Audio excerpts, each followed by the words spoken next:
네, 시청자 여러분, 썰전 라이브 시작합니다. 도이치모터스의 권오수 회장이 어젯밤에 주가 조작 혐의로 구속됐습니다. 과거에 김건희 씨가 이 도이치모터스 주식을 산 적이 있었죠. 민주당에서는 김건희 씨가 주가 조작의 몸통이라고 주장하고 있고, 윤석열 후보 측에서는 아니다, 주가 조작 피해자라는 입장입니다. 관련된 얘기들 하나씩 좀 따져보도록 하겠습니다. 민주당의 이재명 후보가 이해찬 전 대표를 곧 만날 것이다라는 얘기가 또 나오고 있습니다. 오늘 삼철의 한 명이었죠. 양정철 전 민주연구원장이 민주당을 향해서, 민주당 선대위를 향해서 아주 강하게 쓴소리를 했습니다. 이 부분도 짚어보도록 하겠습니다. 오늘 패널은 또 간만에 돌아온 영클럽입니다. 민주당의 이소영 의원, 그리고 국민의힘의 이영 의원이 자리하고 있습니다. 네, 이성대 기자, 썰기에서는 어떤 뉴스를 썰어볼 건가요? 네, 김건희 씨가 조만간 나올 수도 있다. 이런 분석들이 있습니다. 나올 수 있다는 건 좀 공개적인 공개 활동을 그렇습니다. 하겠다, 이런 공개석상의 모습을 드러낼 수 있다. 알겠습니다. 자세한 얘기 이따 들어보도록 하고요. 영끌 인터뷰는요? 네, KT 먹통 논란이 있었는데 보상 금액이 발표된 뒤에 또 한 차례 논란이 되고 있습니다. 피해자분을 직접 스튜디오로 모셔서 한번 얘기 나눠보도록 하겠습니다. 스튜디오에 직접 나오시는군요. 네. 네, 썰전 라이브 본격적으로 시작합니다.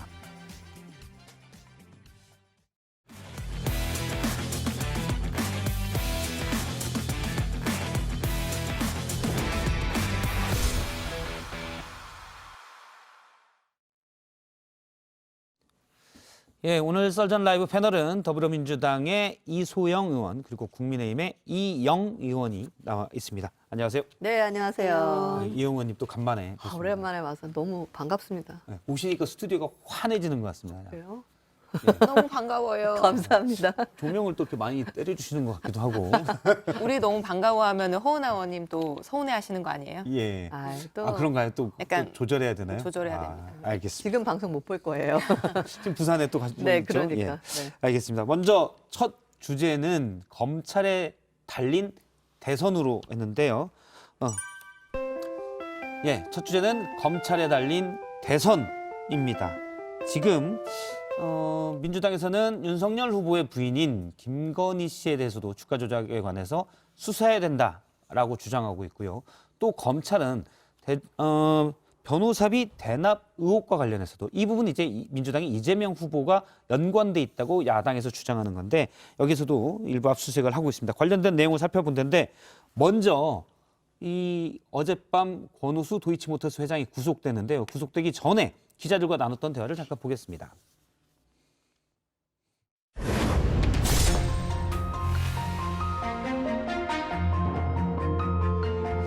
오늘 영장 기각받겠는데 주가 조작 혐의 인정하십니까? 혹시 오늘 심사 때는 어떻게 설명하실 거예요? 주가 조작 지시한 적 없다는 입장 맞으세요? 혹시 김건희 씨하고는 좀 알고 지내시는 사이입니까? 김건희 씨 전주로 거론되는데 혹시 모르셨어요? 예, 도이치모터스 주가 조작 혐의로 구속이 됐습니다.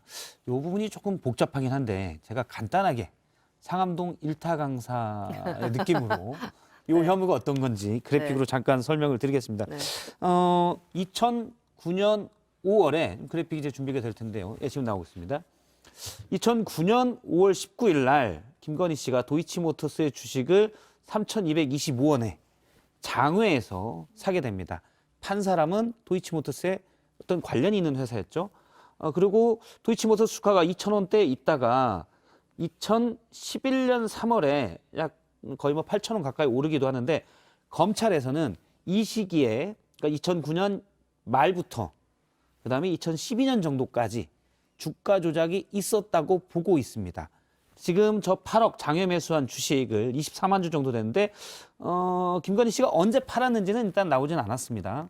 그래서 혹시 도이치모터스 권 회장이랑 잘 알고 있는 김 씨가 주가 조작에 같이 참여한 건 아니냐라는 의혹이 하나 있고요. 또 하나가 있는데, 여기서 좀 더 보면 2010년 1월에 김건희 씨가 본인의 10억 원의 돈이 들어있는 신한금융투자 계좌를 이른바 선수로 알려진, 그러니까 주가 조작 선수로 알려진 이모 씨에게 이걸 당신이 맡아서 좀 운용해줘라고 건넵니다. 그리고 5월 20일 날, 이거는 이제 윤석열 후보 측의 법률팀에서 알려준 내용입니다.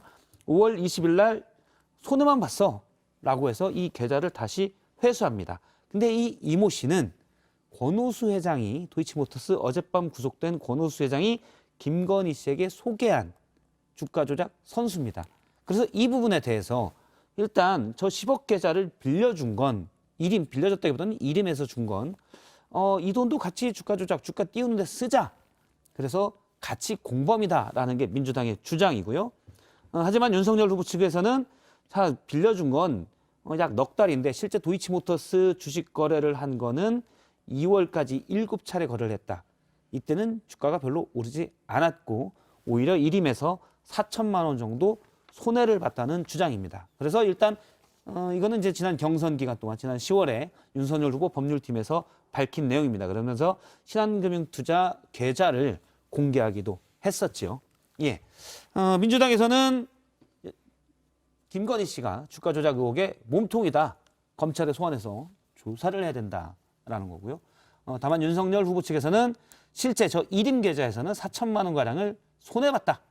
거래를 맡겼는데 좀 굴려주겠다 해서 맡겼는데 오히려 손해나서 5월에 회수를 했다라고 주장을 하고 있습니다. 먼저 이 부분은 여당에게 먼저 물어볼까요? 주가 조작의 공범이라고 생각하시는지요?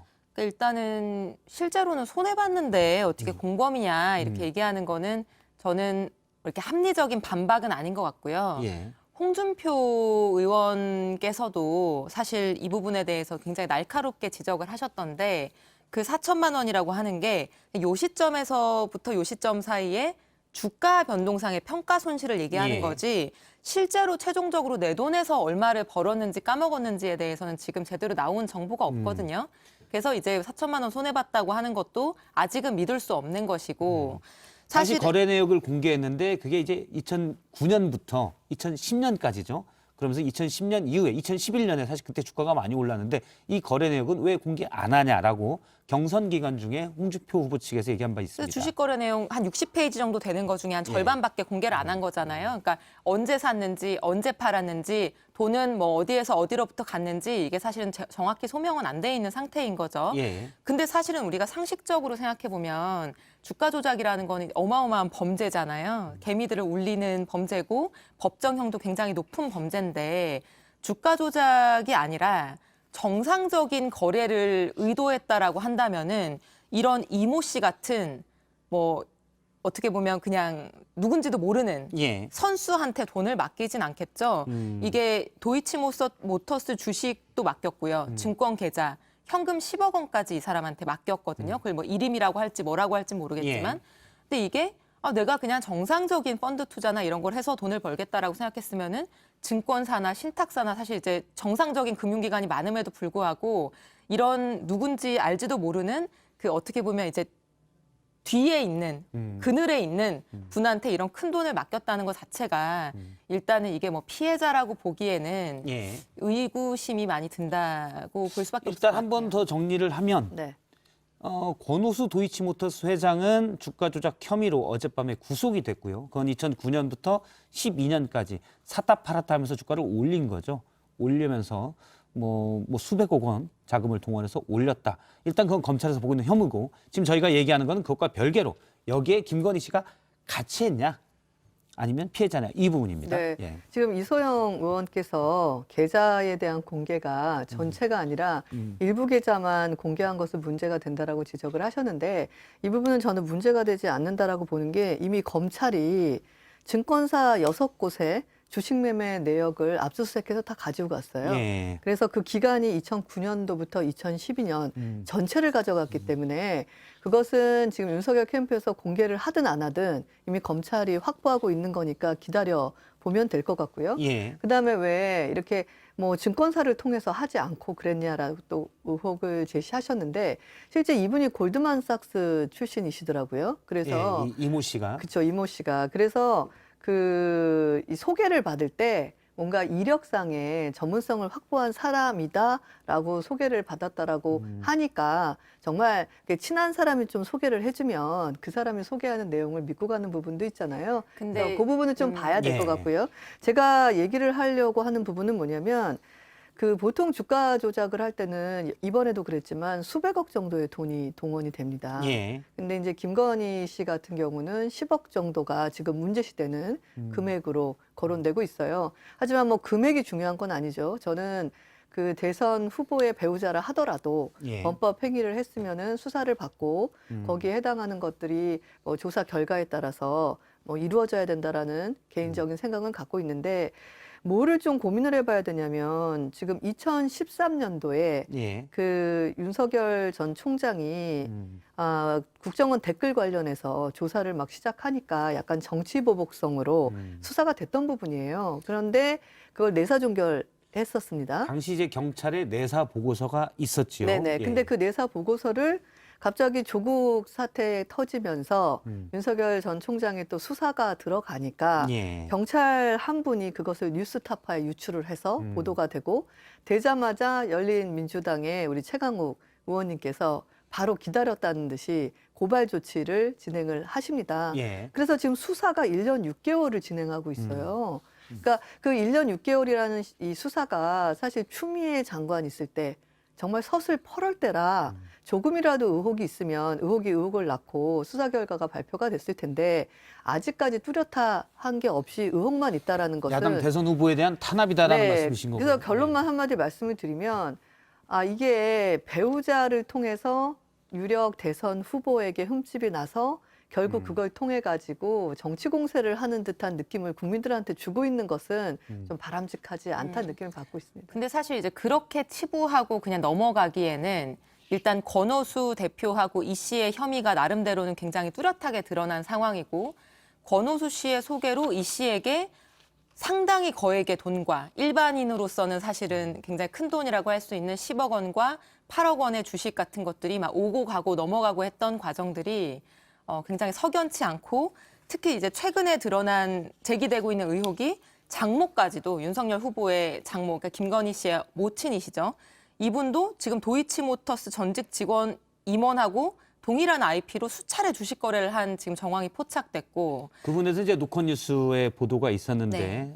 당시 이제 윤석열 후보 측에서는 그런 정황이 없다라고 했고 검찰은 여기에 대해서 일단 얘기한 바는 없습니다. 그리고 장모 그 김건희 씨 모친하고 김건희 씨가 이렇게 통정매매라고 하죠. 예. 이걸 이제 보통은 서로 그냥 짜고 쉬운 치는. 말로 짜고 치는 고수도 이제 뭐 판다고 했다가 이걸 산다고 했다가 뭐 이거 취소하고 뭐 이런 식으로 이제 금액을 올리는 그런 정황도 포착됐다라고 하는 지금 이제 얘기들이 제기되고 있는데 이제 이런 것들에 대해서는 분명히 밝히고 넘어가야 되는 부분이라고 그럼요. 생각을 하고요. 예. 그건 이제 뭐 아마 동의를 다 하실 거고 그런 부분에서는 그렇고 아니 근데 밝혀야 되는 것은 맞는데 지금 송영길 대표께서 이런 말씀하셨어요. 주가 조작이 이루어졌고 그 당시 남편은 또 특수통 검사였고 그래서 덮기 위해서 직권남용을 했고 그러니 후보의 자격이 없어서 교체돼야 된다. 저 너무 많이 나갔다는 느낌을 받았어요. 그래서 이 문제 시대는 의혹이 있는 것은 수사는 수사대로 가야 되고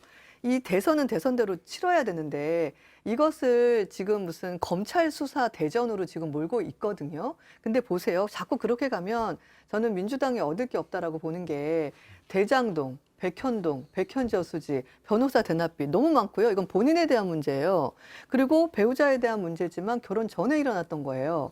그러니까 이건 이거대로 놓고 이것을 대선 후보의 프레임으로까지 갖고 오지 말아야 되는데 이런 식의 정치 공세가 국민들 눈에도 안 좋게 보니까 지금 윤 후보가 그냥 우리 당에 대선 후보로 결정됐을 뿐인데도 컨벤션 효과를 넘는 지지율의 고공 상승을 하고 있어요.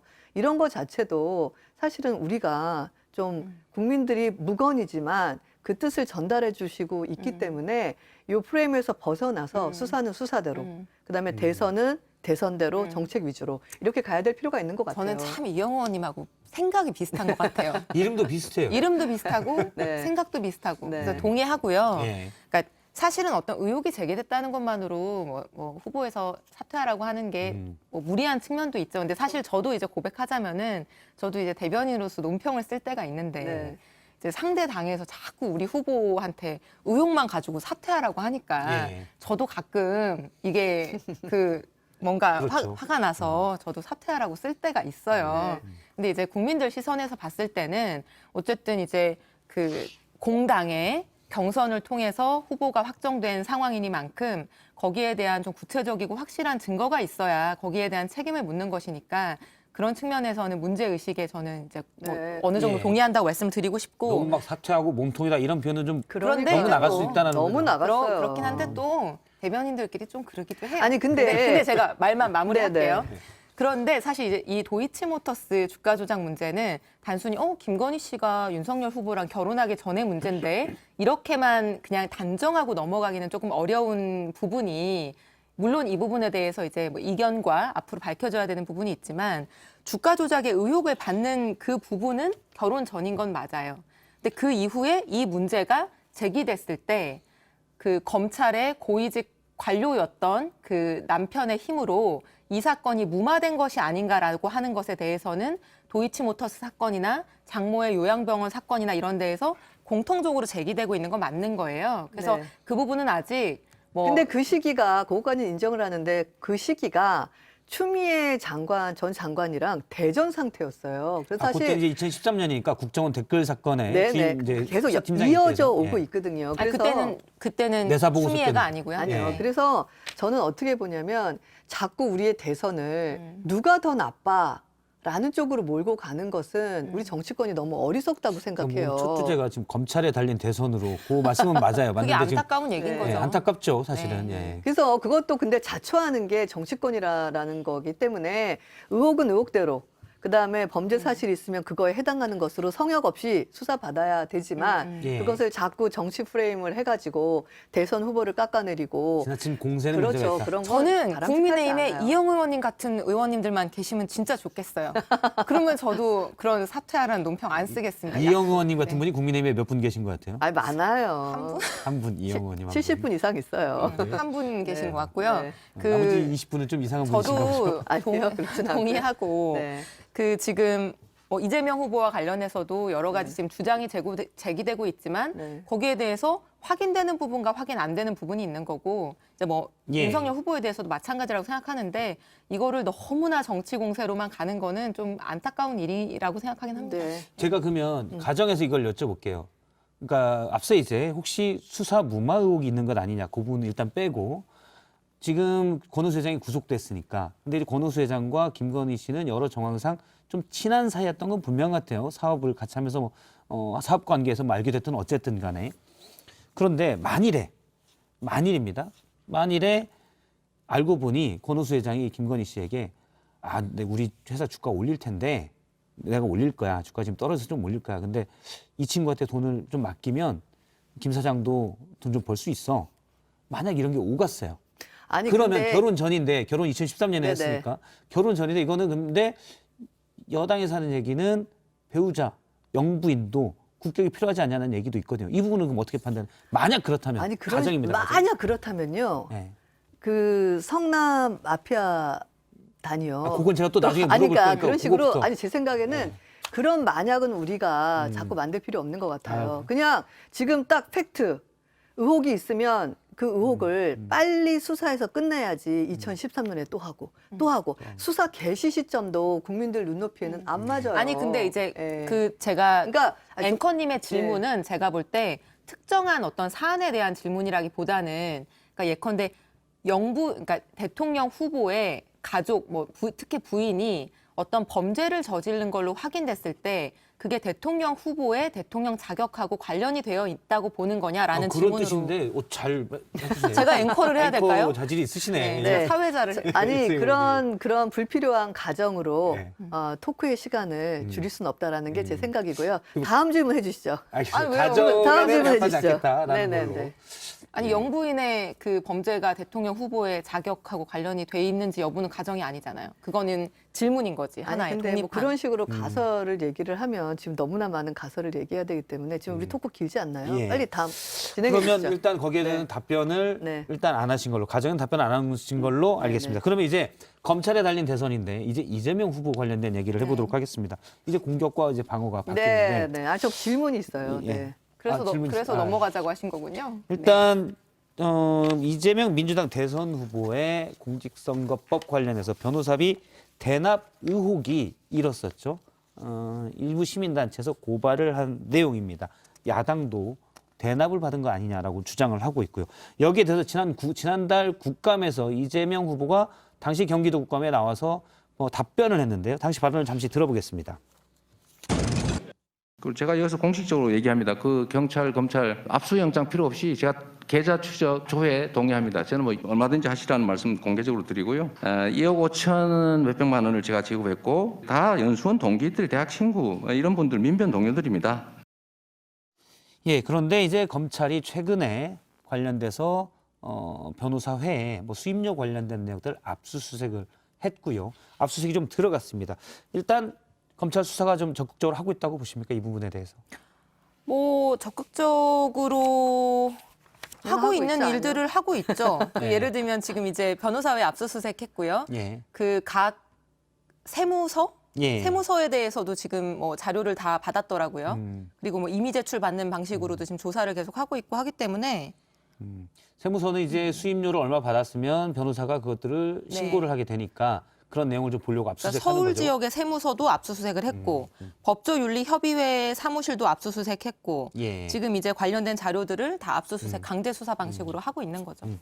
저는 썰전이 월요일 날 이거 방송했으면 어쩔 뻔했나 싶어요. 사실은 고발하고 40일 동안 아무 일 없다가 어제부터 압수수색이 시작이 됐거든요. 예. 그러니까 마치 수사가 진전된 것처럼 보이는데 하도 수사가 진전이 안 돼서 오늘도 저희 그 국민의힘에 특위가 있는데 오늘 수원지검 방문했어요. 항의 방문. 아니 고발장 접수된 데 40일이나 지났는데 뭐 이렇게 수사 중이라든가 어떤 액션을 해야 되는데 그랬거든요. 그리고 그래서 이렇게 뭉개는 수사를 할까. 40일 만이라고요? 네네. 아니 그러면은 그 10월 7일 날, 10월 7일 날 접수됐어요. 윤석열 후보에 대해서 제기되고 있는 고발 사주권은 그 핵심이자 몸통이자 뭐 이렇게 뭐 뭐라고 손발인 손준성 검사가 그 요청하고 나서 55일 만에서야 조사를 받았는데요. 김웅 의원실 압수수색한 거 보세요. 와가지고 미리 자료도 다 준비가 안 돼가지고 다시 김웅 돌아가고. 의원은 국감한다고 그 조사도 안 받고 지금 며칠을 그 버텼는데요. 전에부터 있었잖아요. 그러니까 그 전에. 그런 거를 아니, 그러니까 날짜로 따지기 시작하면 끝도 없어요. 아니 그래서 뭐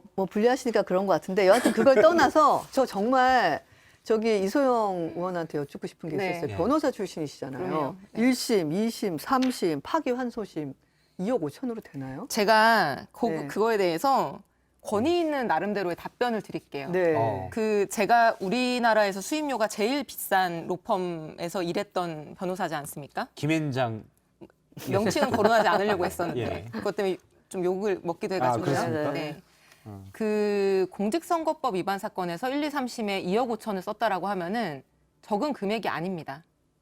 그런가요? 왜냐하면 제가 특정 사건에 대해서 수임료가 얼마인지 이건 이제 비밀 유지 의무가 네, 있어서 네. 그거를 특정 사건하고 이렇게 연결해서 말씀드릴 수는 없는데 실제로 제가 본 현직 의원의 그 소위 말하는 의원직이 박탈된 그런 케이스, 굉장히 중대한 사안에서도 공직선거법 위반 사건이 예를 들면 재산죄다.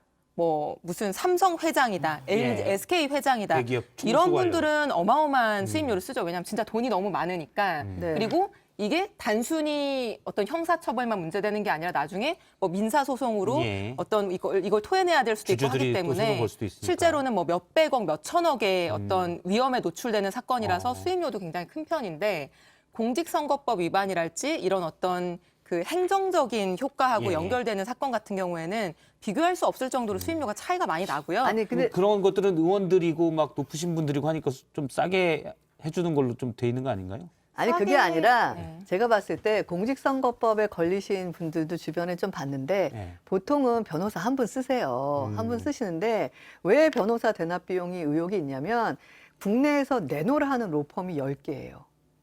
10개고 그다음에 또 개인 변호사도 한 4분 그거는 쓰셨어요. 실정을 모르는 주장들. 제가 진짜 그냥 말씀드릴게요. 변호사니까. 네.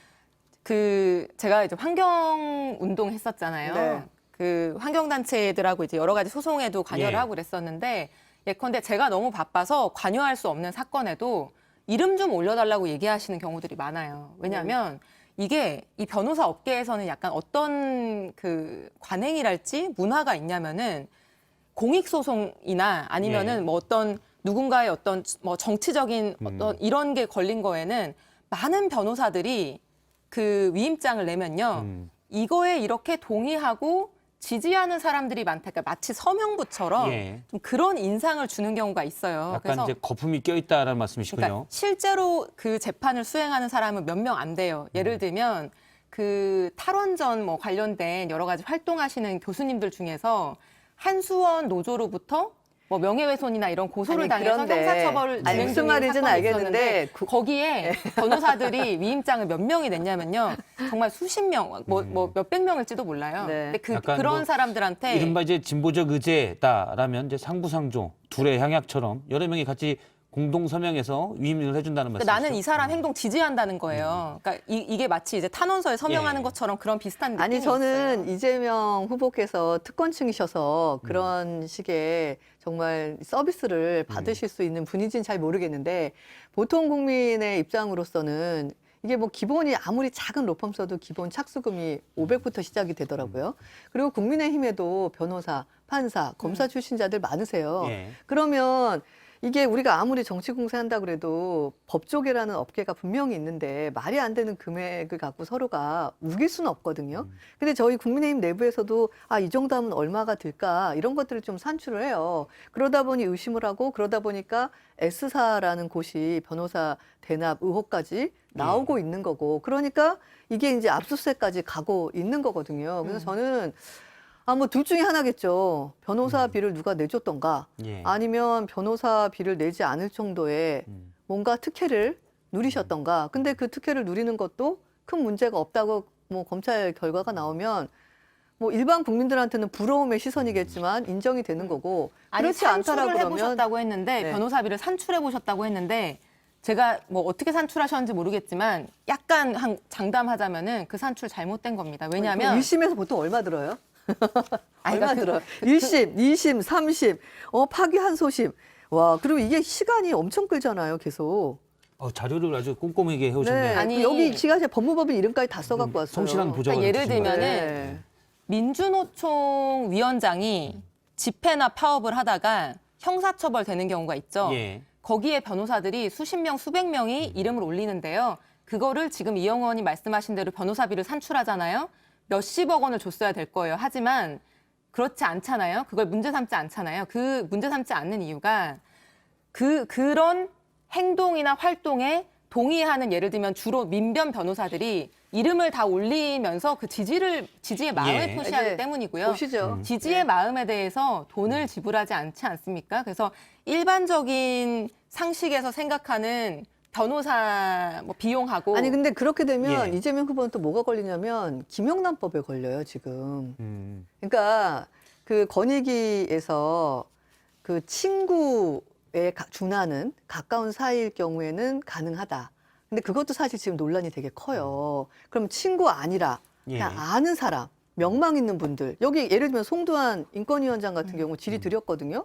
전화가 직접 오셨대요. 그래서 좀 이렇게 해달라고 예. 했을 때 처음 전화 받았고 만난 적도 없으시대요. 친구 아니거든요. 그래서 이름 올리시고 사실 제가 법률적인 용어를 모르는데 재판 들어가기 전에 나온 것들이 본인 이름을 올려도 되는지를 다 검토하셨대요. 그러면 예. 사실은 이게 변호와 관련된 법률적인 행위를 한 걸로 보이거든요. 네. 그래서 이 부분은 김영란법에 문제가 될 수 있습니다라고 했더니 판사 출신이시잖아요. 근데 인권위원장님도 그때는 그것까지 생각을 못했는데 제가 충분히 논란이 될 수 있는 행동을 했습니다라고 인정을 했어요. 그 부분이 이제 또 너무 깊게 들어가니까 네, 아는 저희가 저는 법리적으로는 그러니까 이게 앞서 말한 진보적 의제에 대해서 민변 출신 변호사들이 같이 동의하고 응원하는 의미로 같이 서명하는 것인데 그러니까 응원한 행위가 예. 경제적인 이익이라고 하면 김영란법 위반일 그렇죠. 텐데 예. 노무나 서비스를 제공하지 않고 응원하는 의미에서 그냥 이름을 이름만 올렸다. 얹어졌다. 저는 이게 김영란법 위반이라고 생각하지 않습니다. 그건 아니, 이제 법 쪽에서 좀 따져봐야 될 것 아니, 같고요. 그리고 저희는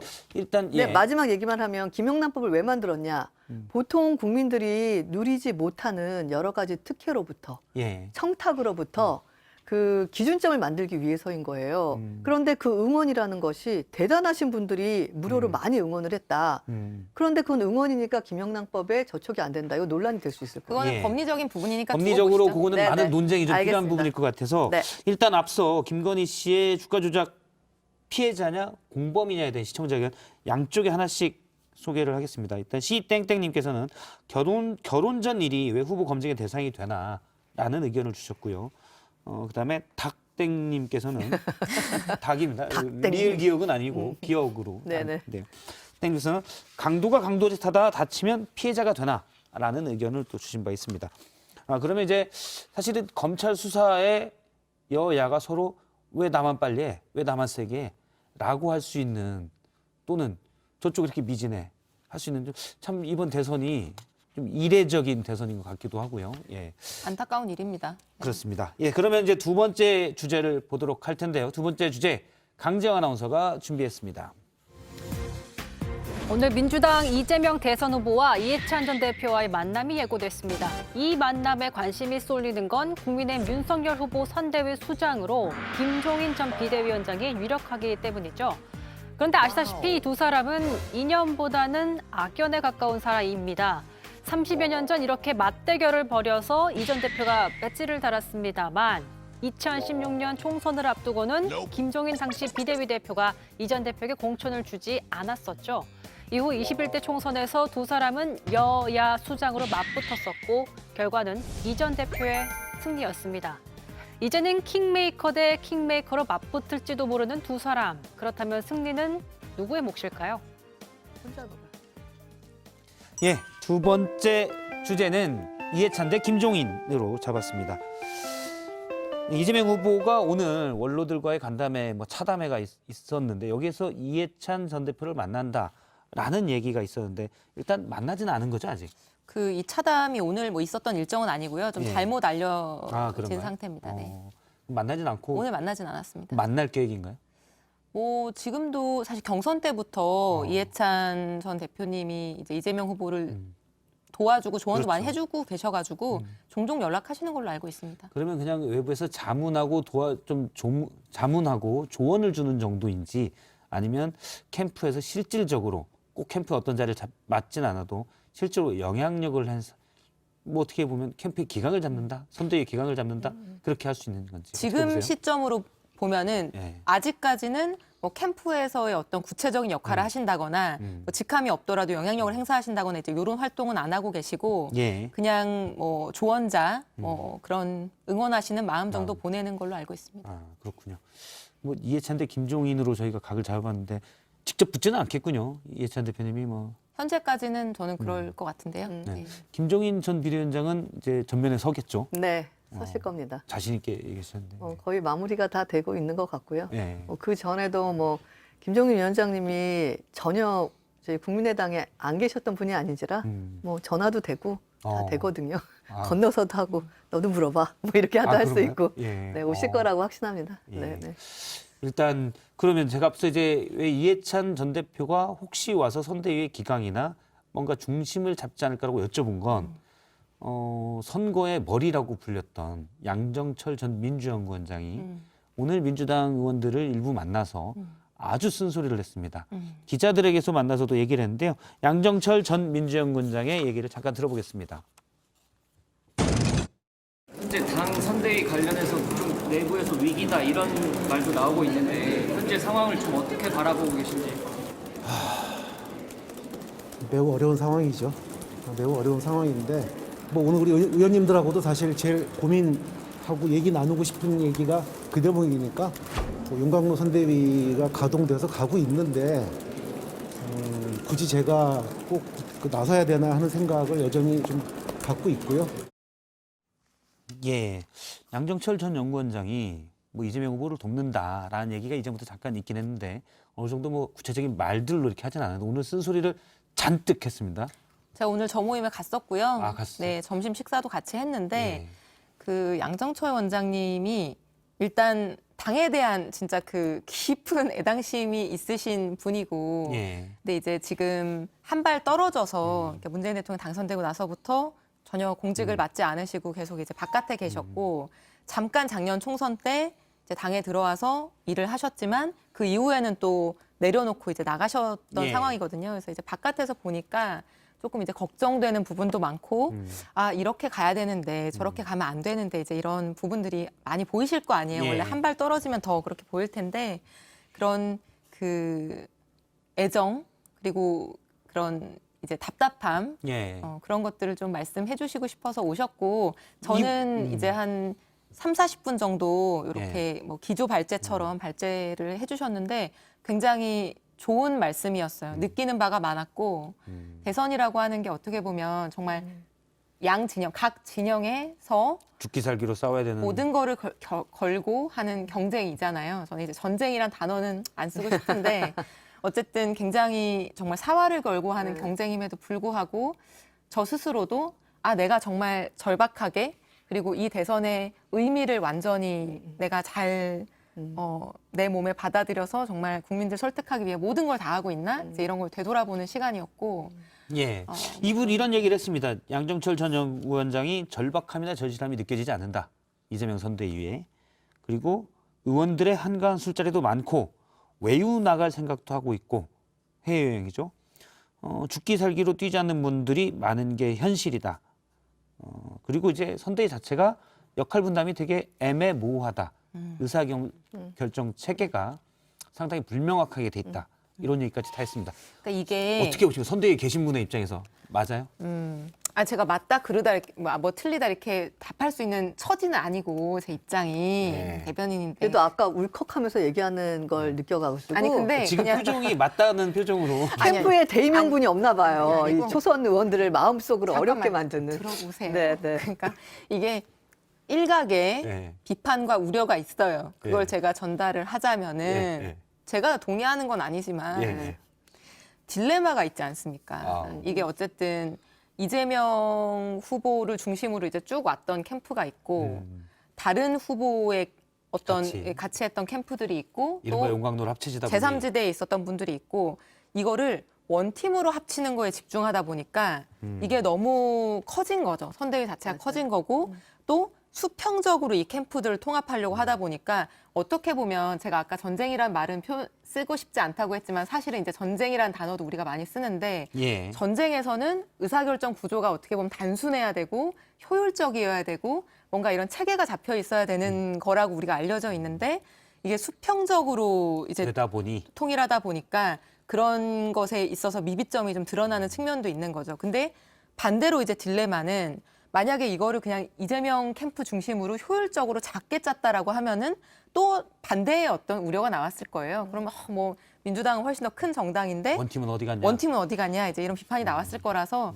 많은 분들이 많은 이제 딜레마 속에서 결정을 네, 하는 저도 그렇게 보는 게 이게 명락대전이라는 말까지 예. 올 정도로 굉장히 네거티브전이었잖아요. 그러다 보니까 경선이 딱 끝나자마자 민주당의 화두는 원팀이었어요.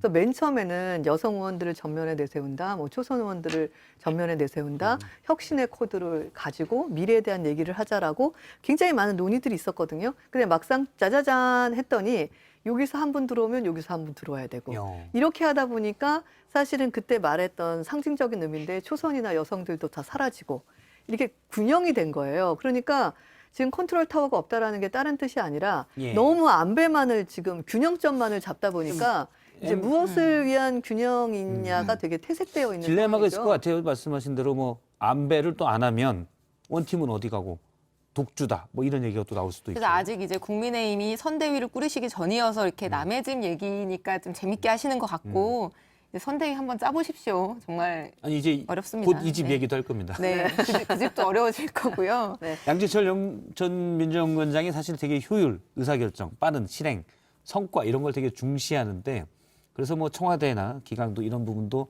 일부에서는 양재철 원장이 들어가야 된다라는 얘기를 많이 한 걸로 알고 있는데 또 너무 그런 것 때문에 또 일부에서는 양재철 원장이 뭔 직을 맡는 거를 꺼려하는 분들도 근데 내부에 있었던 걸로 제가 알고 있습니다. 예.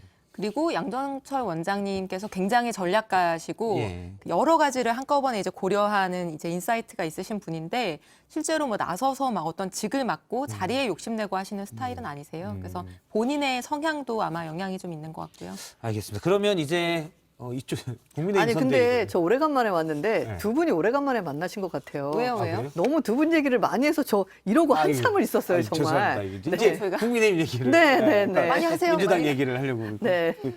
얘기하시면 또 껴들고 그렇게 아, 네, 하겠습니다. 네. 윤석열 선대위는 이르면 내일 공식 발표한다고 하는데 네. 김한길 전 민주당 대표도 네. 같이 참여를 하는 거죠.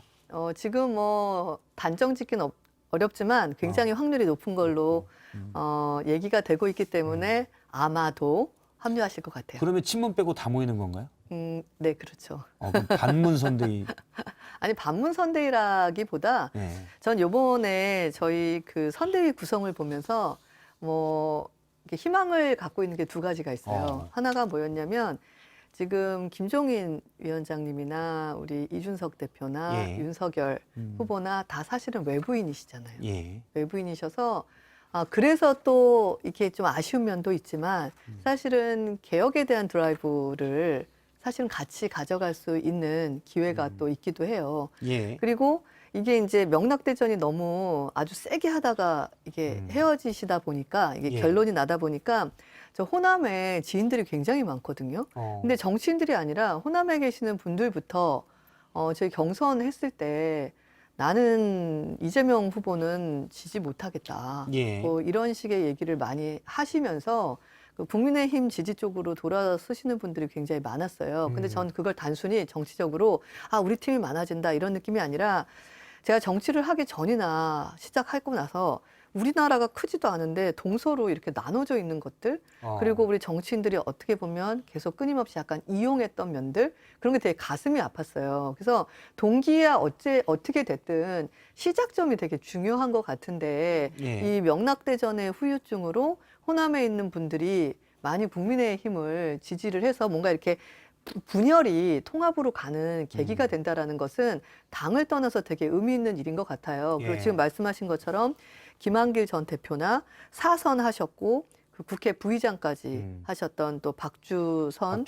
네, 국회 부의장님 그리고 김영한 전 최고위원 민주당 최고위원 하셨는데 사선까지 하시고 또 인재영입 위원장으로 또 활동해 주셨잖아요. 예. 그리고 호남에 있는 이용호 유일한 무소속 이용호 의원까지도 지금 올 수 있는 확률이 있어서 그냥 뭐 민주당 지지 세력에 내지는 뭐 전 대표부터 해가지고 막 다선 의원부터 예. 다 국민의힘으로 온다라고 해서 선거에 굉장히 호재다라고도 얘기할 수 있지만 큰 의미에서는 그런 식의 통합의 발판이 이번에 시작이 됐으면 좋겠다라는 개인적 생각을 갖고 있어요. 네. 그 국민의힘의 입장에서는 호재일 수 있는 거는 맞는 것 같고요. 근데 이제 예를 들면 이용호 의원 같은 경우에도 예. 민주당을 탈당하고, 그러니까 이제 어떻게 보면 경선에 불복해서 아마 탈당하고 무소속으로 나갔다가 복당 신청을 했는데 이제 민주당이 복당을 받아주지 않아서 계속 복당을 기다리고 있다가 어떻게 보면 이제 이번에 그렇게 논의 중이신 것 같고요. 그러니까 지금 말씀하시는 분들이 대부분 그런 그 이제 돌아오지 못하고 계신 이제 상황에서 그렇게 합류하신 측면이 있는데 그거 자체는 뭐 국민의힘에서는 뭐 좋은 호재일 수도 있겠다 이런 생각은 일단 들고 오늘 뭐 이르면 내일 선대위 이런 얘기도 제가 앞서 했는데 뭐 지금 또 나온 얘기는 다음 주 1차 선대위 구성을 다음 주쯤 발표할 수 있다라는 얘기도 있고요. 네. 김종인 전 비대위원장이 기자들과 만나서 얘기를 했는데 앞서 이준석 대표는 오늘 김종인 전 비대위원장이 윤석열 후보를 만났다라고 이준석 대표가 김종인 전 비대위원장에 얘기를 했는데 김종인 전 비대위원장은 하루 종일 사무실에 있었는데 누굴 만나냐? 뭐 없다. 그런 시간도 없다. 뭐 이런 얘기를 했다고 합니다. 이게 뭐가 맞는 얘기인가요? 아니 원래는 그 엊그저께 이준석 대표랑 윤석열 후보랑 40분 정도 회동을 해서 좀 기본적인 틀은 좀 마련이 했고 그것을 긍정적으로 끝났구나를 어떻게 느낄 수 있냐면 또 이준석 후보께서 저녁 때 페북에 우리는 원팀이고 되게 다정한 사진을 올렸어요. 그러면서 짜장면 먹는 사진. 네네네. 그러면서 이제 뭐 약간 언론에서 오해하는 그런 일은 더 이상은 없을 것이다라고까지 얘기를 했고 그래서 어느 정도 합의가 된 안을 가지고 사실은 오늘 정도 그 김종인 위원장님을 뵙고 좀 나눈 다음에 가능하면 윤석열 후보 같은 경우는 굉장히 많은 사람들을 한꺼번에 이렇게 담고 그다음에 합의를 해서 딱 발표 후에는 어떤 잡음이 나는 것을 지금 원치 않아 하고 계시거든요. 그리고 이렇게 호남 쪽 인사분들의 영입도 최근에 계속 얘기를 하다가 속도가 올라가니까 주변에 계시는 중진분들도 이게 뭐 비난이 아니라 우리보다 한 달 일찍 시작한 민주당도 지금 선대위를 리모델링 해야 되는 상황이니 먼저 시작하는 게 중요한 게 아니라 제대로 가는 것이 되게 중요하다. 예. 그래서 뭐 며칠을 더 미루더라도 더 많은 분들의 합의점을 도출하고 더 많은 사람들을 담을 수 있으면 그렇게 하자. 그래서 이제 이렇게 다음 가고 있고. 주쯤에 뭐 1차 선대위 구성안을 내겠다. 네. 뭐 이렇게 지금 얘기가 나오는 것 근데 같습니다. 뭐 이제 뭐 내일부터 다음 주 초까지는 사실은 언제 나올지가 되게 가변으로 지금 바뀌고 그렇죠. 있는 거죠. 아, 근데 저는 근데- 사실 근데 이제 김종인 전 위원장이 또 등판한다 막 이런 예. 기사들을 보고 뭐 그 윤석열 후보가 선대위 구성안을 가지고 뭐 김종인 위원장을 만날 거다 이런 얘기 들으면서 아, 또 상황 정치가 시작되는구나. 이분이 지금 물론 뭐 나이는 숫자에 불과하다고 얘기할 수도 있지만 예. 그 82세시잖아요. 그리고 작년에 이제 총선 때 여러 가지 역할들 하시면서 이제 본인은 떠나겠다 이렇게 해서 떠나신 분인데 결국에는 이제 정치 경험이 전혀 없는 대선 후보가 어떻게 보면 당대표의 권한을 약간 밀어내면서까지도 이 대선을 끌고 가려고 하다 예. 보니까 또다시 이렇게 어떻게 보면 노회하다고 많이 평가되는 상황을 모셔와서 또 선거를 치르려고 하시는구나. 좀 그런 모습이 좋아 보이지는 않을 것 같다. 국민들 입장에서. 예. 생각이 그런 홍준표 후보 얘기를 잠깐 네네. 후보가 아니죠. 지금 의원이죠. 얘기를 잠깐 해보면 네. 일단 윤석열 후보가 한 언론과 인터뷰에서 전화를 아직 안 받으시더라. 네. 홍준표 의원님이 이렇게 얘기를 했습니다. 근데 홍준표 의원은 요즘 청년의 꿈이라는 네. 그 웹사이트를 열었죠. 플랫폼을 열어서 대박 나셨죠. 1000만 부입니다. 사흘 동안. 4일 만에. 저도 들어가 봤어요. 네. 아 그래? 혹시 뭐 질문 남기셨습니까? 질문 안 남기고 예. 답변 남기신 것만 좀 스크리닝을 아. 했어요. 요즘 이게 이제 히트입니다. 네. 그래서 제가 몇 개 질문을 뽑았는데 지금 이 댓글 다신이라고 답글 다신이라고 이제 윤석열 후보 전화 못 받으시는 것 같은데 몇 개 보면 하태경, 윤석열이 물에 빠지면 누구 구합니까? 누구부터 구할 겁니까? 했더니 수용 못 해요. 이번 대선 누구 찍어야 착한 사람 찾아보세요. 윤 후보가 대통령이 되면 이게 좀 눈길 끌어요. 대한민국만 불행의 지지요. 라고 했고 80세 바이든도 미국 대통령이다. 홍준표 후보가 또 할 수 있습니까? 라고 하자 나이는 숫자에 불과합니다. 라고 얘기를 했습니다. 저는 저거보다 더 재밌었던 답변이 정권 교체를 하기 위해서 윤석열 후보를 뭐 지지해야 됩니까? 이런 질문에 네. 답변 불가 이렇게 답변 불가. 네 글자를 다르셨더라고요. 조금 몇 개 더 있습니다. 몇 개를 좀 더 보면 왜 댓글은 단답으로만 하면 함축된 단어라고 했고요. 다리 연애 상담도 하더라고요. 고백은 어떻게 하니까 나는 네가 좋다. 자존감을 좀 키워주는. 본인이 귀엽다는 걸 아는지 라는 질문이 있었습니다. 물론 네. 다들 개인적인 주관의 영역이기 때문에 네네. 할배다 네. 라는 답이 있었습니다. 참 이렇게 담백하게 소통하시는 거 참 잘하시는 것 같아요. 그게 부럽고 배울 네. 점이 많다고 생각해요. 그렇죠. 네. 저 아니, 담대평이 되다 보면 괜찮아요. 저희 그 홍준표 선배님이 굉장히 많은 장점과 역량을 갖고 계시는데 예. 또 이렇게 마음이 상하시면 이제 후배들 표현으로 잘 삐지세요. 하고 지금 삐져 있는 상황이시고요. 근데 큰 선을 넘지 않았다가 보는 게 저 사이트에 보면 그러면은 저기 지지율도 계속 오르시고 우리가 응원해 드리면 창당을 하실 생각이 있나 뭐 이런 부분도 얘기를 물어봤는데 그럴 생각 없다. 그리고 별도로도 언론에 나는 당원으로서 그렇죠. 백의종군 할 것이다. 그리고 반드시 내년 3월 9일에는 정권 교체해야 된다. 주변에 많은 얘기가 있지만 이 맥락을 한 번도 흐트러뜨리신 적이 없어요. 그래서 그러면 앞서 윤 후보가 대통령이 돼도 뭐 나라가 정상 뭐 이렇게 물어보니까 대한민국만 불행의 지지요라고 얘기했는데 네. 불행이 있더라도 일단 정권 교체는 돼야 된다. 네, 그래서 덜 불행하다는 이제 얘기입니까? 그러면? 감정은 남아 계시고 또 본인이 그러니까 대선 후보로서의 아쉬움을 표현하신 거고요. 저는 시간이 지나면 사실 이렇게 멀리 안 계시잖아요. 여기 저희 근방에 계시거든요. 그래서 소통을 하고 계시고 그리고 사실 홍준표 대표님을 예. 지원했던 많은 팀들이 예. 또 전원은 아니지만 윤 후보님을 또 지원을 시작했기 때문에 가교 역할이 돼서 한 팀이 될 수 있을 거라고 일단 이영 생각합니다. 의원님의 말에 따르면 홍준표 의원님은 아직은 조금은 삐져 있는 상황이다. 이렇게 정리를 하도록 또 하겠습니다. 합류하실 것 같은데요. 예, 알겠습니다. 다음은 오늘 정치권에 있었던 얘기들을 좀 모아봤습니다. 눈에 띄는 말들 강정 아나운서의 썰픽입니다. 정치권에 쏟아진 말들 정리해봤습니다. 먼저 3위부터 보시죠. 이윤 당선되면 내전. 안철수 국민의당 후보가 이재명, 윤석열 후보 둘 중 한 사람이 대통령에 당선되면 나라가 분열돼 내전이 일어날 수 있다고 말했습니다. 여기에 대해서 이준석 국민의힘 대표 한마디 했는데요. 안 후보가 정치평론가로서 차별화된 자신만의 세계관을 구축했다며 슈퍼챗, 쉽게 말해서 유튜브 후원금을 받으라고 비꼬았습니다. 이 보시죠. 초과 세수 50조 충격적. 민주당이 전국민 재난지원금 지급을 두고 연일 곡간지기, 기재부를 압박하고 있습니다. 초과 세수가 역대 50조에 달할 전망인데 충격적입니다. 이렇게 세입 전망을 이렇게 틀리게 할 수 있는가에 대한 안타까움이 있는데 이러한 기재부의 소극적 자세에 대해서는 분명한 점검이 필요할 것이라고 보여지고 이에 대해 예산안 법정 처리 시한은 다음 달 2일까지인데요. 전국민 재난지원금 지급 과연 가능할까요? 1위 보시죠. 사시구수, 그 기분 안다입니다.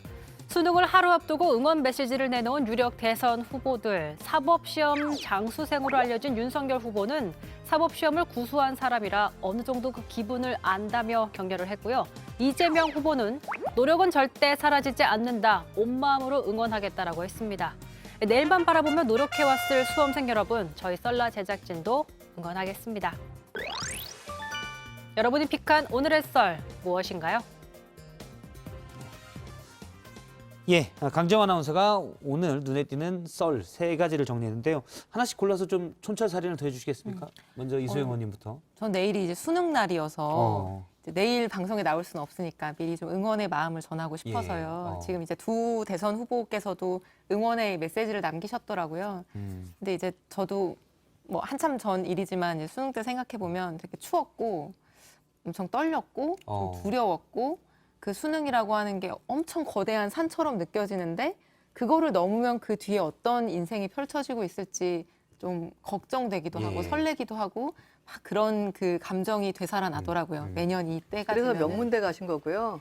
저는 가는데 저희 엄마가 한 번도 먹지 않았던 우황청심원을 나가고 있는데 다시 부르시더니 뭘 주셨어요. 네. 그래서 먹었는데 한 절만 드셔야 되는데. 아니 저 그 뭐죠 미리 치는 거 있잖아요. 거기도 모의고사? 예, 네. 미리 이렇게 아. 학교에서 전 한 번도 시간 초과나 부족한 점이 없었는데요. 저 열심히 하고 있는데 땡하더라고요. 저 문제를 다 못 푸는 본고사에서 저 전기 떨어졌어요.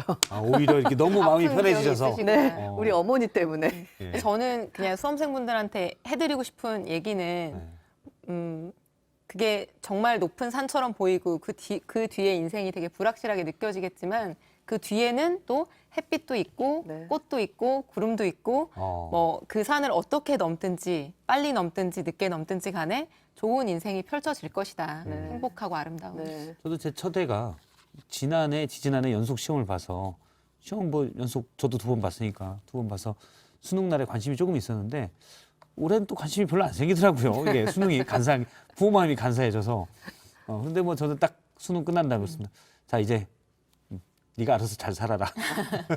아니 마무리가 지금 되게 훈훈한데 그렇죠. 저는 썰픽이 네. 두 번째예요. 초과세수 50조, 50조. 충격적. 아, 저는 정말 이렇게 아름답게 끝내면 안 될까요? 안 돼요. 저건 정말 저거는 말도 안 되는 저도 화가 납니다. 금액이고요. 왜냐하면 네, 제가 저도 몇 화가 마디만 나요. 드릴게요. 그 초과세수는 50조가 아니라요. 이미 50조 중에 상당 부분은 7월 달에 있었던 2차 추경에 다 썼어요. 31조로 당시엔 예상. 네, 그래가지고 지금 얼마 전까지는 10조가 그래서 초과 세수라고 얘기를 했고요. 갑자기 또 19조라고 얘기를 하는데 이거에 대해서 몇 가지 비판을 하냐면 첫째, 여기 몇 가지까지는 시간이 없고. 네, 저 이거 야당 탄압이세요. 두 분 다 하시고 저 30초 이상 주셔야 돼요. 예. 몇 가지만 더 말씀을 드리면 첫째, 또 압박을 하시니까 말이 안 나오네. 일단 전 국민 재난지원금을 왜 줘야 되는지 모르겠어요. 계속 아니, 재난지원금을 그 얘기하면 30초 아니요, 안에 30초 기간을 주세요. 네. 저기 일단 전 국민 재난지원금을 왜 줘야 되는지 모르겠어요. 저희는 주지 말자가 아니라 두텁게 주자고 했어요. 그런데 강행했잖아요. 예. 그래서 우리나라 국민의 소득을 5분으로 나눴을 때 분이 최하위 소득에 계시는 분들, 정말 소위 먹기 살기 힘드신 분들 예. 기본 소득이 17% 감소했어요. 지금 생계 위험을 받으세요. 그리고 소상공인들 손실보상 끝내 안 해줬잖아요. 예. 그래가지고 그것도 문제가 많은데. 손실보상을 하긴 했지만 이제 부족하다는 말씀이죠. 아니, 그렇죠. 소급 적용 안 하기로 했잖아요. 소급은 안 그런데 막상 또 열어보니까 손실을 본 소상공인이 너무 많아서 지금 예비비에, 기금에 다 땡겨 써야 돼요. 그리고 이번에 지난주에요. 산자위에서 그래도 이게 세수가 남았다고 하니까 좀 더 예. 드리자.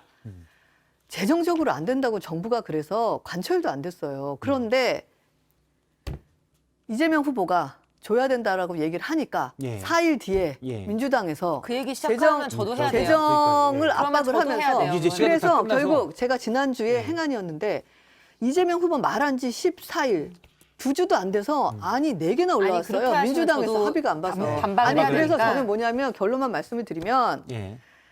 누구 한마디에 의해서 국가의 재정 원칙을 다 어기고 세수가 얼마인지도 모르고 지방비 매칭이 얼마나 가능한지도 모르고 예. 국민들의 상태가 아니 10분 중에 7분이 더 받기 싫다는데 이런 식으로 알겠습니다. 정치적으로 일단 포퓰리즘으로 가는 너무 건 포퓰리즘이다라는 말씀이시고요. 저는 절대 안 된다고 예, 생각합니다. 일단 세트 이거 넘치시면 여당 아, 네, 네, 탄압입니까? 네, 네. 이거는 여당 탄압? 저는 정말 시간 다 됐습니다. 저런 식으로 초과세수 50조라고 뻥 네. 튀겨가지고 지원이 가능하다라고 얘기를 하시는 저 마케팅 전략이 딱 10초만 충격적입니다. 드리겠습니다. 지금 저 충격적입니다. 얘기는 논점을 이탈하신 거고요. 세수 전망에 15% 이상의 오차가 있었던 겁니다. 예. 그로 인해서 더 지원할 수 있었던 금액을 못한 부분이 있는 거고요. 이건 기재부가 왜 이만큼의 세수 전망 오류가 있었는지에 대해서 진위 파악이 필요하다고 생각합니다. 알겠습니다. 시간 두 분 따로 말씀은 잡아주시죠. 여기까지 듣도록 하겠습니다. 알겠습니다. 세트 너무 치시면 죄송해요. 예. 제가 너무 흥분했나 봐요. 이거 여당 탄압이에요. 아니 저 고맙습니다. 재난지원금만 나오면 화가 나요. 네, 네. 감사합니다. 고맙습니다.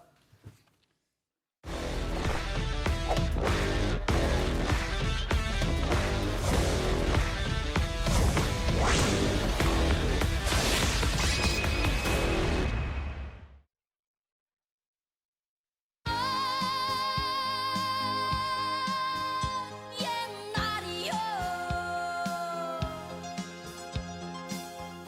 지난 시절 다시 올 수 없나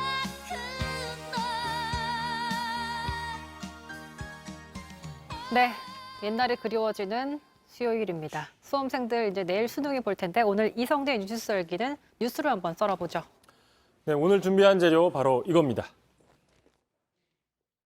김건희 씨가 현재 공식 성상에 전혀 나타나고 있지 않습니다. 이러한 태도는 대선 후보의 배우자로서 대단히 부적절하고 국민에 대한 예의가 아니라고 생각합니다. 자, 김건희 씨 이제는 등판할 때 자, 윤석열 후보의 배우자 김건희 씨 얘기인 것 같습니다. 그러고 보니까 이제 윤 후보가 공식적으로 후보가 된 지 2주가 다 되어 가는데 여전히 공식적으로 모습을 드러내지 않고 있습니다. 네, 그런데 이제 흐름상 조만간 뭐 이르면 이번 달 안에도 등판을 할 가능성이 크다라고 볼 수 있습니다. 세 가지 이유로 좀 분석을 해볼 수 있어요. 자, 첫 번째 이유. 자, 선거운동의 역할론이 커지고 있다라는 겁니다. 뭐 대선에서 배우자의 역할은 뭐 얘기하지 않아도 중요하죠. 당연히 지금 민주당은 그래서 현역 의원이 배우자 실장이라는 역할도 맡고 있습니다. 그리고 또 대중들도 무엇보다 대중들도 배우자에 대한 관심이 상당히 크거든요. 자, 그러다 보니까 최근에 한참 논란이 됐었죠. 자, 이른바 뭐 다스베이더 영상, 다스베이더 뭐 사진으로 화제가 됐었는데, 자, 그 민주당 이재명 후보의 부인 김혜경 씨를 마치 연예인 파파라치처럼 막 쫓아가서 사진 촬영한 게 논란이 되고, 네. 더구나 또 김혜경 씨도 아니었었죠. 그래서 아니었었죠. 오보가 나왔고 또 민주당에서는 자, 이런 정도로 그럼 김건희 씨도 한번 파파라치처럼 촬영을 해봐라 뭐 이런 식의 반론도 나왔었는데 이만큼 이제 관심이 많다라는 거죠. 반면에 이제 그 윤석열 후보의 부인 김건희 씨 같은 경우에는 공개석상의 모습을 드러낸 게 지난 2019년 검찰총장 임명 당시 청와대에 왔을 때가 마지막인 거죠. 꽤 시간이 지났습니다. 다른 후보의 배우자들은 사실 활발하게 선거운동을 돕기도 하는데 김건희 씨는 철저히 모습을 드러내지 않으려고 노력을 하는 모습인데 목소리가 공개된 것도 지난 6월 말에 한 언론사 인터뷰에서였었죠. 그렇습니다. 지난 6월이었죠. 당시에 이제 어떤 김건희 씨의 사생활 의혹들에 대해서 직접 본인이 이른바 그 줄리 의혹에 대해서 본인이 뭐 바빠서 못한다는 식으로 적극적으로 그때 부정을 하긴 했었습니다. 또 윤 후보 같은 경우에 이제 지난 5일이었죠. 최종 후보로 선출된 직후에 그 배우자 등판 여부에 대해서 어쨌든 이제 조만간에 대선 후보의 아내로서 나올 수도 있다. 일정한 역할이 있다라고 밝혔거든요. 당내에서도 배우자가 선거운동을 해야 되는 필요성이 있다라는 얘기가 나오고 있어서 조만간 배우자가 나타날 가능성 크다라고 얘기하고 있는데 그거 한번 들어보시죠. 부인께서 뭐 사업을 하고 계시는 분이라서 좀 사회적으로는 굉장히 그 사교성도 있고 그렇다고 들었습니다. 좀 약간 뭐 늦어지지만 뭐 불언간에 그런 활동을 하지 않겠습니까? 그런데 저희가 앞서 영상에서 이제 송영길 대표가 빨리 나타나라고 촉구를 했는데 뭐 윤 후보의 선거운동을 도와주려는 건 아닐 테고 어떤 이유가 있을까요? 그렇습니다. 이제 바로 여기서 조만간 김 씨가 나타날 수밖에 없는 두 번째 이유를 좀 살펴봐야 되는데, 자, 바로 배우자도 검증 대상이다. 자, 첫 번째는 이제 윤석열 캠프 측에서 원하는 이유지만 두 번째는 민주당에서 바라보는 이유예요. 자, 목적은 다르지만 어쨌든 여야 모두 김 씨의 등판이 빨라질 수 있다라고 분석을 하고 있는 거죠. 네. 자, 지금 이제 본선 후보에 당선이 되면 배우자 같은 경우에는 공식 영부인이 되잖아요. 청와대에도 제2부속실장이라는 자리가 있습니다. 오직 영부인을 여사를 보조하는 역할을 하고 있기 때문에 예산이나 인력 등이 공식 배치가 되는 그런 중요한 자리이기 때문에 이 부분에 대한 검증이 필요하다. 민주당에서는 지금 그렇게 보고 있는 거죠. 자, 야당도 마찬가지입니다. 야당도 지금 김혜경 씨에 대해서 검증을 하겠다, 김혜경 사고 검증하겠다라고 공개적으로 얘기를 해왔잖아요. 이 부분에 대해서 이제 그러다 보니 뭐 루머를 키운 게 아니냐라는 지적도 받았지만 어쨌든 야당 입장에서는 뭐 검증의 일환이다라는 얘기를 하고 있었던 거죠. 어쨌든 지금 민주당이 보는 김건희 씨 관련 의혹들이 주가 조작 연루 의혹, 논문 표절 의혹, 허위 이력 의혹 이렇게 있죠. 네, 이 중에서도 지금 뭐 앞서서 썰전 라이브 톡에서도 봤었지만 주가 조작 의혹이 지금 가장 핵심이라고 보는 게, 자, 다른 건 이제 어떤 개인적인 문제, 도덕성 이렇게 볼 수 있지만 주가 조작 의혹은 그 체급이 다른 범죄 행위인 맞습니다. 거잖아요. 뭐 그렇기 때문인데, 자, 오늘 윤호중 원내대표가 이렇게 얘기를 했습니다. 들어보시죠. 야당 대선 후보 부인이 선량한 개미들을 잡아먹는 악랄한 개미 핥기였다는 것이 드러나게 될 것입니다. 김건희 씨도 더 이상 남편 뒤에 숨지 말고 도이치모터스 주가 조작과 관련해 어떤 역할을 했는지 본인을 둘러싼 국민적 의혹에 대해 낱낱이 밝혀. 자, 그래서 여기서 마지막으로 김건희 씨가 조기 등판할 수밖에 없는 마지막 이유가 나옵니다. 바로 도이치모터스 수사가 급물살을 탈 것이다라는 거죠.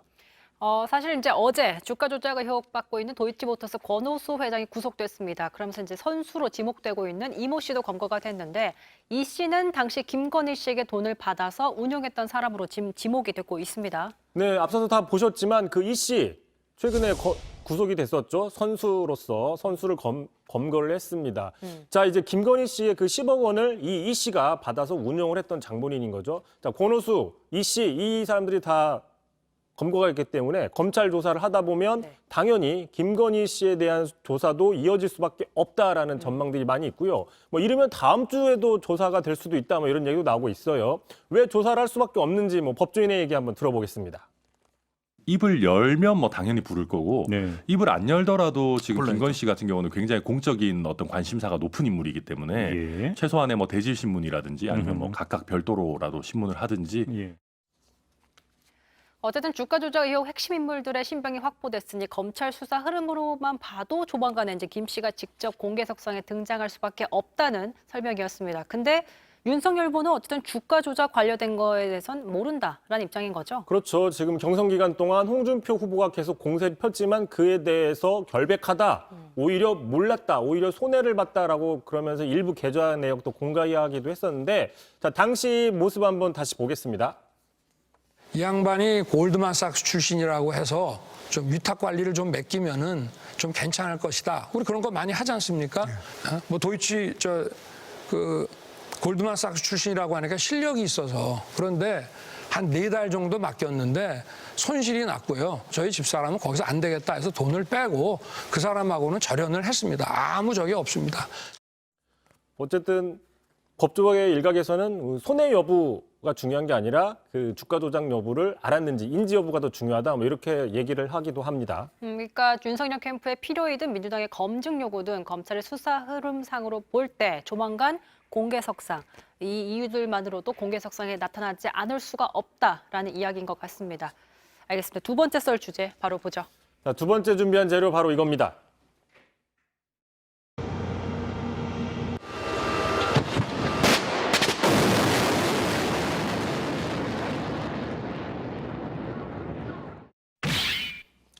자, 천궁에 반해버린 UAE. 자, 천궁하면 이제 우리 기술로 개발한 중거리, 중고도 지대공 요격 탄도 미사일입니다. KAMD 핵심 장비인 거죠? 뭐 잘 아십니다. KAMD 한국형 미사일 방어 체계의 핵심 요소인 거죠. 그 쉽게 얘기하면 사드 사드도 있잖아요. 사드가 가장 넓은 범위의 작전 범위를 갖고 있다면 그 다음이 패트리어트, 그 다음에 천궁이라 할 수 있습니다. 우리나라에 좀 잘 맞는 그런 요격 시스템인데 자 이번에 중동의 아랍에미리트 연합이 우리 천궁 미사일을 계약하겠다, 사겠다라고 얘기를 했어요.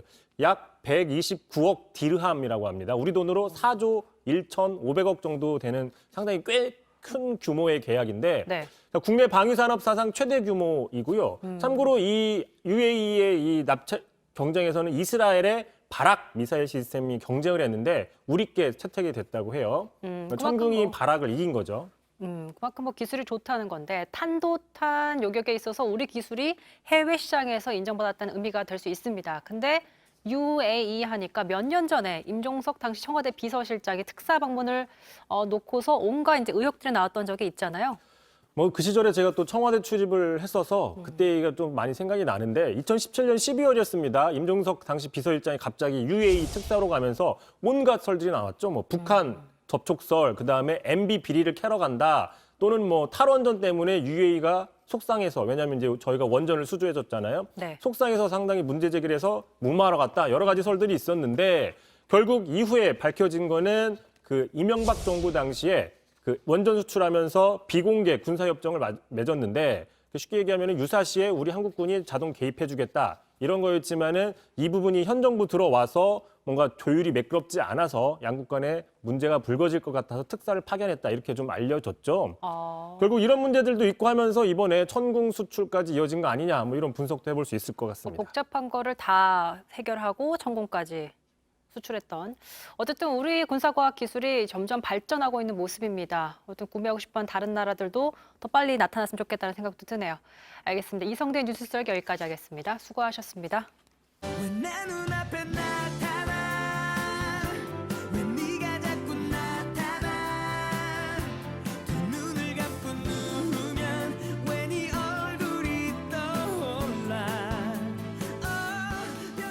지난 25일 전국적으로 KT 네트워크가 마비되면서 휴대전화와 포스기가 그야말로 먹통이 되어버린 사건이 있었습니다. 자, 여기 보시면 며칠 전 KT는 피해 고객에게 보상을 하겠다고 금액을 발표했는데요. 보상 금액이 7,339원, 7,419원. 손해본 금액에 비해서 턱없이 적은 금액에 소상공인들과 자영업자들은 제대로 된 보상을 촉구하고 나섰는데요. 고장수 전국카페시장연합회 회장과 얘기 나눠보겠습니다. 사장님께서도 우선 피해를 보셨잖아요. 네네네. 피해 보상 금액 확인해 보셨나요? 네, 저도 확인해 봤는데 네. 제 경우에는 좀 특이 케이스입니다. 저 같은 경우에는 SK 브로드밴드를 사용하고 있는데 이번에 KT 불통 사태가 발생을 하면서 네. 저까지 피해를 본 상황인데요. 네. 저도 이제 이 상황에 대해서 모르고 있다가 한번 알아보니까는 저희 매장에서는 SK를 사용하고 있지만 제가 사용하는 포스사의 서버 자체가 KT를 사용하고 있기 때문에 네. 저희 매장도 이번 KT 사태에 좀 피해를 입게 됐습니다. 그럼 보상 금액이 얼마 정도 나오던가요?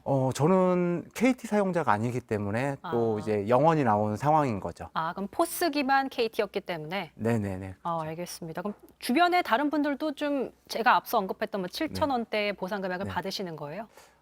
그렇게 나오신 분들이 거의 KT 이용자 중에선 태반인데 보통 뭐 저희 카페 업종도 그렇지만 음식점, 식당 같은 경우에는 종업원이 뭐 5명, 6명인 경우도 있고 카페 같은 경우에는 적어도 뭐 한두 명 정도는 고용을 하는데 지금 KT의 보상액은 1인의 최저시급에도 못 미치는 보상액을 저희한테 지금 산정을 해주고 있기 때문에 저희는 이거는 언발의 오줌 누기 수준이다. 이렇게 보고 있습니다. 그러니까 사장님이 현재 이제 신림동에서 카페를 운영하고 계신데 KT 통신장애가 있던 날이 지난 달 10월 25일이었습니다. 이제 그날을 좀 어떻게 기억하세요? 저는 제가 그때 그 당시에 저기 매장을 보고 있었는데 이제 손님이 와가지고 이제 결제를 하려고 아무리 카드를 몇 번은 꽂아도 결제가 안 되는 상황이었었고 그래서 그 후속 조치로 계속 이제 포스기를 아예 전원을 껐다가 켜고 그걸 한 3-4차례 반복하고 나중에는 결국에는 포스사에 전화를 하니까 KT 쪽에서 이제 문제가 발생을 해가지고 지금 이렇게 먹통인 상황이 됐다고 그렇게 말씀을 하시더라고요. 그럼 카드 포스기가 넘어가질 않잖아요. 네네. 그럼 어떻게 해결하셨어요? 그래서 저희 매장 같은 경우에 그 시간대에 한 20팀 정도의 손님이 오셨는데 어떤 팀 같은 경우에는 현금으로 결제를 하시고 또 일부는 이제 외상을 하신 단골 손님들도 계시고요. 아니면은 이제 계좌이체를 통해서 결제를 하신 사장님들도 계시고 그냥 돌아가신 또 손님들도. 네, 손님들도 상당수 네, 있었죠. 자, 이제 어제 기자회견에서도 언급됐듯이 전국 86곳의 가게들을 조사한 결과 어쨌든 66만 원 평균적으로 그런 평균 매출이 통신 장애가 발생한 날 25만 원으로 뚝 떨어졌다라고 나왔습니다. 그러니까 먹통된 시간이 한 1시간 반 정도 되는데 시간대가 점심시간이었기 때문에 매출이 그렇게 1시간 반 동안 먹통이 되었기 때문에 이렇게 뚝 떨어진 거라고 보시는 거예요? 네, 원래 음식점과 뭐 카페 이쪽 업종 같은 경우에는 보통 11시에서 오후 2시 사이 때가 매출의 피크를 찍는 시점인데 그 시간 네. 예, 그 시간대에 먹통이 됐기 때문에 대부분 KT의 보상액에 뭐 적게는 10배에서 많게는 뭐 20배, 30배까지도 많이 손실을 많이 보신 상황인 거죠. 근데 저 평균 매출액이라고 하는 것이, 그러니까 현금으로 받은 것들, 외상했던 것들, 그런 것까지 다 포함했을 때에도 비교했을 때 저렇게 떨어졌다는 거죠? 네, 그렇죠. 아, 그렇군요. 네, 저희가 전주와 비교했을 때 네. 거의 한 66% 정도가 감소를 했고요. 네, 사건 당일날. 그 사건이 일어난 다음 날 비교해도 한 50% 정도의 매출이 급감한 걸로 나와 있기 때문에 피해는 분명히 저희가 뭐 9만 원 이상 평균적으로 9만 원 이상 피해를 봤음에도 불구하고 KT 쪽의 보상안 자체는 뭐 7천 원대, 8천 원대이기 때문에 네, 저희가 피해 입은 거에 한 10배 이상의 차이가 발생을 하고 있는 상황인 거죠. 그러니까 터무니없이 적기 때문에 오히려 거기서 더 화가 나신 네, 그렇죠. 그런 상황인 거죠? 지금 코로나 때문에 네. 많은 자영업자들이 되게 힘든 상황임에도 불구하고 이번에 KT가 이 불통 사태로 관련해가지고 불난집에 저희는 기름을 끼얹은 격이 아닌가 예, 그렇게 생각을 하고 있습니다. 자, 그렇다면 이제 앞서 KT가 사건 발생한 뒤에 2주 동안 피해 신고센터를 운영하고 있고 서비스 장애를 겪은 이용자들에게 다음 달 요금을 감면해 주기도 하고 보상하겠다 이렇게 밝혔지만 말씀하신 대로 그 대응이 너무 미흡하다, 네, 보상액이 그렇죠. 너무 적다 이렇게 보시는 거죠? 네, 그렇죠. 저희가 3년 전 아현지사 사고 때는 피해 신고센터를 각 구청에 다 마련을 하고 대면을 통해 가지고 실질적으로 증빙 자료를 받고 그렇게 해서 보상을 해줬지만 지금은 유선상으로만 지금 피해 신고 접수를 받고 있는 상황이기 때문에 그 연결하는 것조차도 되게 힘든 상황인 거죠. 근데 KT가 입장을 밝히기로는 약관대로라면 연속 3시간 이상 서비스 장애가 있어야만 보상할 수 있었지만 이번엔 특별히 좀 마련했다 이런 입장을 밝히기도 했는데 여기에 대해서는 이 부분에 있어서는 저희는 생색내기밖에 안 된다 이렇게 생각이 듭니다. 이 약관 자체가 19년 전에 만들어진 약관이고 그 19년 전에는 이 인터넷이라는 이게 보통 집에서 인터넷 뭐 컴퓨터를 좀 한다든가 이 정도 수준이지. 이 정도가 많이 낮았죠. 네, 그렇죠. 지금 실생활에서 저희가 의존하는 것만큼 이렇게 광범위한 시점은 아니었었다. 저희는 이렇게 생각을 하기 때문에 이 19년 전에 만들어진 약관 자체도 KT뿐만 아니라 SK나 LG 쪽에서도 통신 3사가 모여서 약관을 변경할 필요는 있지 않나 이렇게 생각을 합니다. 아, 그런 움직임까지 좀 기대를 하시는 거군요. 네. 자, 그렇다면 어제 기자회견 이후에 KT로부터 뭐 따로 입장을 들으시거나 뭐 추가 보상안, 뭐 다양한 해결 방법을 제시하는 추가적인 얘기들은 없었을까요? 네, 저희가 아직까지 따로 KT 쪽에서 연락을 받거나 그런 적은 아직 한 번도 없습니다. 자, 그렇다면은 마지막으로 여쭤보고 싶은 게 구체적으로 어떤 식으로 좀 KT에서 보상을 해줘야 지금 사실 화가 나신 분들, 자영업자분들께서 좀 마음이 누그러질 수 있을지. 저희가 국회와 더불어서 과학기술정보통신방송통신위원회랑 같이 3자 협의체를 구성을 해가지고 실질적으로 피해를 보신 사장님들의 피해 접수를 받고 이제 그거에 상응하는 피해 보상을 해주는 게 맞다고 생각을 하고 그렇게 하려고 지금 노력을 하고 있습니다.